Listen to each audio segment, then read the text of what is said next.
Hi there, it's Donna from Taffy Crafting. I've got a very quick, easy project with one sheet of 6x6 DSP.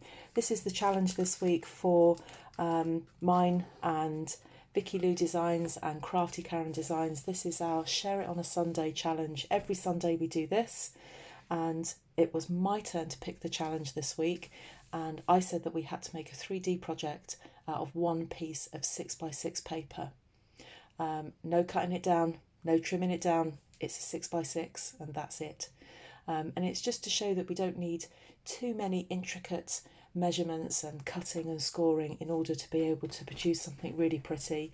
This is using the Birthday Bonanza DSP. So when you become a demonstrator with Stampin' Up, you choose your starter kit by choosing £130 of goods from the annual or mini catalogue. You choose £130 worth of goods, but you pay for £99. That's all you pay. And also within your starter kits, you get a stamp set of your choice. You also get a mini trimmer, which is just kind of half the size of our trimmers. And you get a paper stack, which is just a sample of everything across the board. Just a sample of everything, mainly of what's in the mini catalogue. So that's Birthday Bonanza, and what I'm going to use today, if I can pick it up, is this beautiful tropical paper. And I'm going to make this little bag. So before we get started, if you've just come across me as you've been perhaps searching around YouTube and you've found me, please come and subscribe to my channel and hit the bell to be notified of any future videos that I make. I try and do at least one a week. Sometimes I amaze myself and I get 3 or 4 done, but most of the time it's 1 or 2 a week. So start off with your 6x6 piece of paper.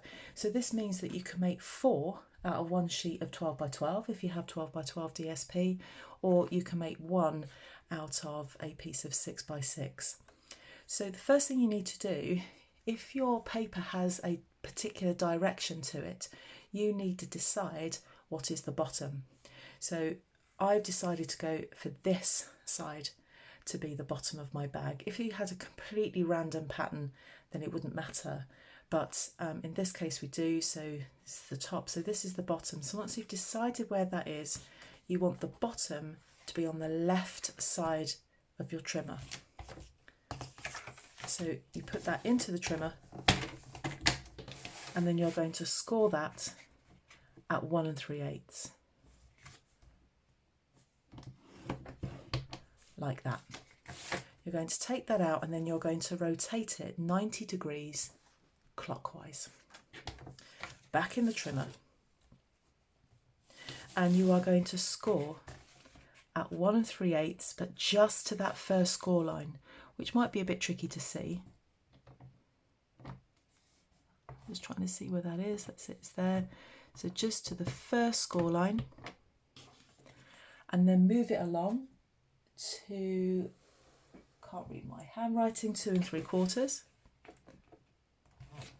and you score all the way down to the bottom, which is actually the top, and then move it along again to 4 1/8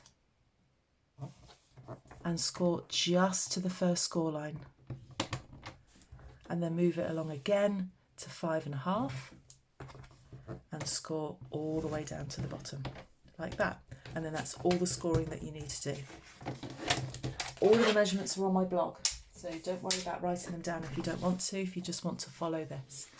So I've got a score line that goes right across the bottom, and then I've got these 2 score lines that go all the way down, and then some score lines that have just gone to that first horizontal score line. Now if we start there, what you're going to do is cut up just to the first score line, and these are going to form the flaps at the bottom of your bag.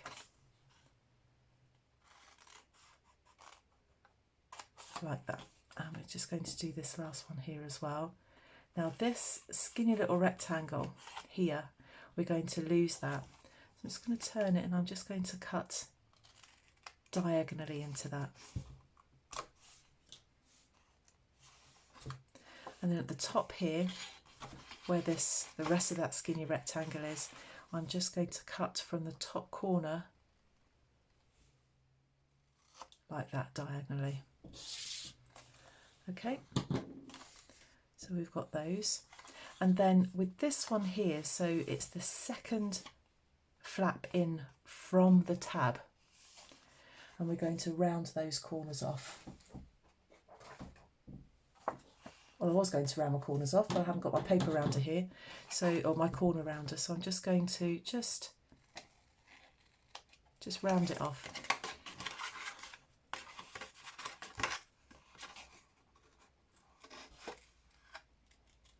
Like that.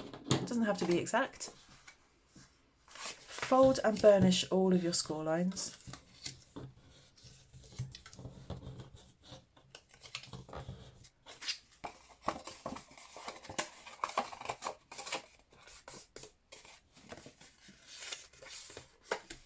Like that. So that's what you have. If we have a look on here, we'll be able to see those score lines a bit better. So we've got our tab here, which is what we're going to use to fold it all together. We've got a score line right down the middle, and then we have these flaps. So with your right side of your paper facing you, here's your tab. Get some tear and tape, and you want to run that right along that score line there, as close to it as you can get. Don't go over it, but as close to it as you can get.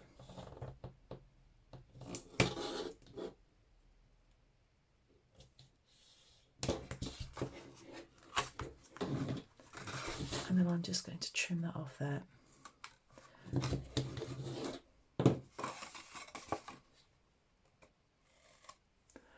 I'll trim that off there like that.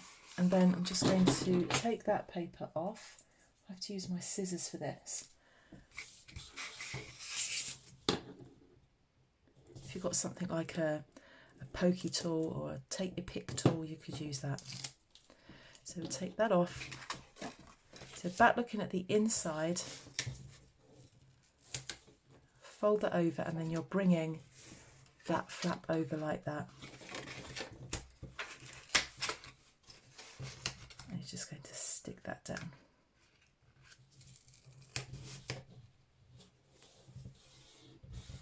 And if you've got nice accurate score lines, there's no overlap on that. If you do overlap, actually you can see mine has just a little bit, you might just want to trim that off. I'm just going to leave that there for now. It's not actually that bad. That's the back of your bag, okay? There's the front of your bag. Now, before we put the bottom of the bag together, just at the top of your bag here, you want I've got a 1/2 inch circle punch, and just by eyeballing that, but you can measure if you want to, you're just going to put a hole just in the top. So push the punch as far as it will go, and then punch out that. So that's where our ribbon is going to go, which I'll sort out in a minute. Now turning it round the other way. So we're now looking at this from the bottom. There's your rounded flap. You're going to push these two side flaps in. Oops, there we go, I had to think about it. Push that one in, and then that one's going to go over like that. So before we do that, we'll put some adhesive just here. So again, just using tear and tape.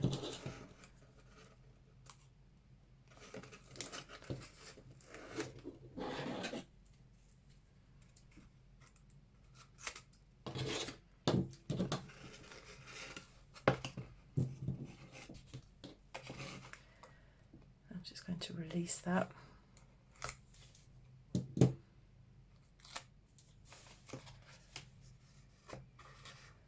Just fold that over like that, and there you have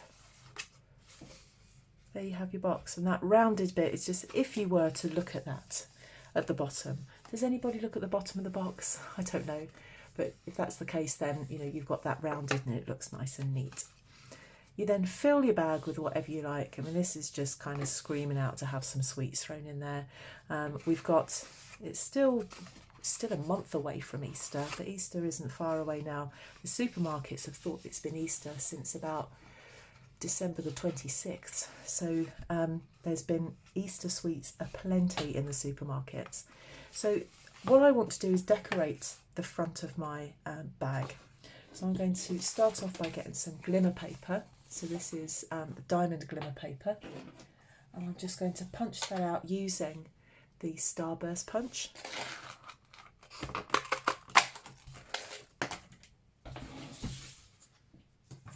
And using dimensionals, I'm going to stick that to the front of my bag.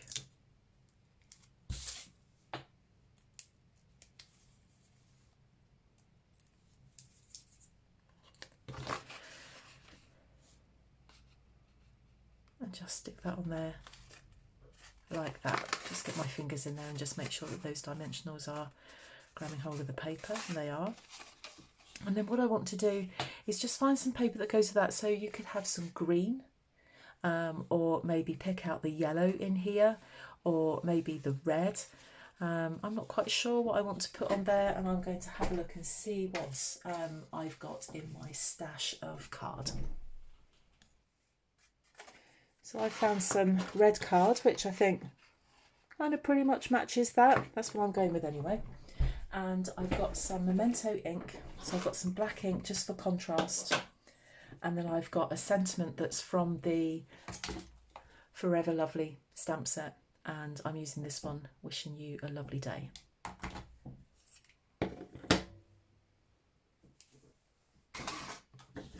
So with my Memento ink,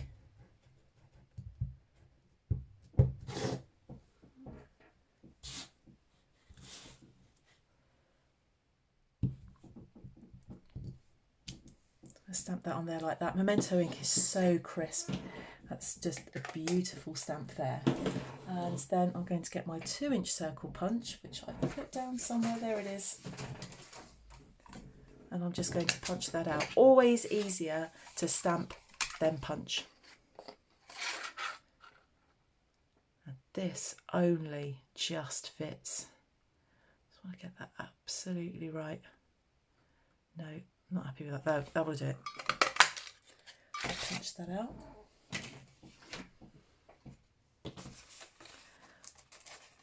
I'm going to put that on there like that. You see, I've gone and stuck my finger in the Memento ink.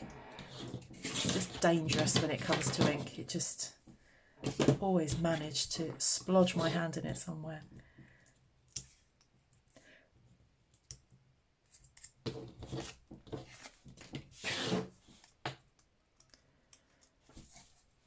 Take the backing pieces off, and this is now ready to go onto my glimmer paper.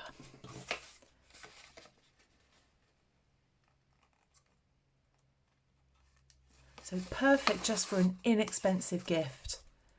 You have to be careful with glimmer paper. It's not always that easy to stick things onto. And actually, it doesn't want to stick on there at all. There we are. That's stuck on there now. It's actually crooked.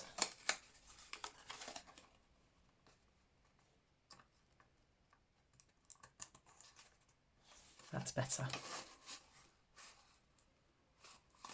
Just putting my fingers in there and just pressing that down, just because glimmer paper can be difficult to get things to stick to.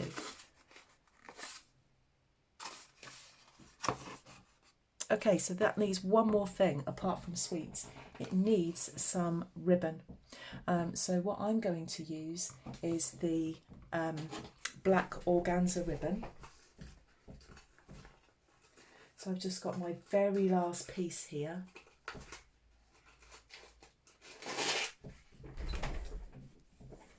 So fold in half like that, so you've got a loop, and then put those two ends into your hole at the top and pull them through just until you can see them. Take this loop, holding onto these, take that loop, open it up and push those two ends through there, and then pull.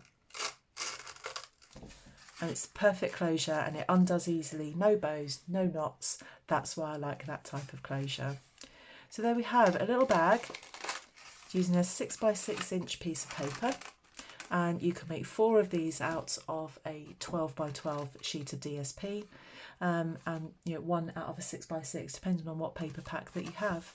So I hope you like that. I hope you're going to make those, fill them with sweets and give them at Easter, and I'll be back again soon with another project. I'll see you all again. Bye bye.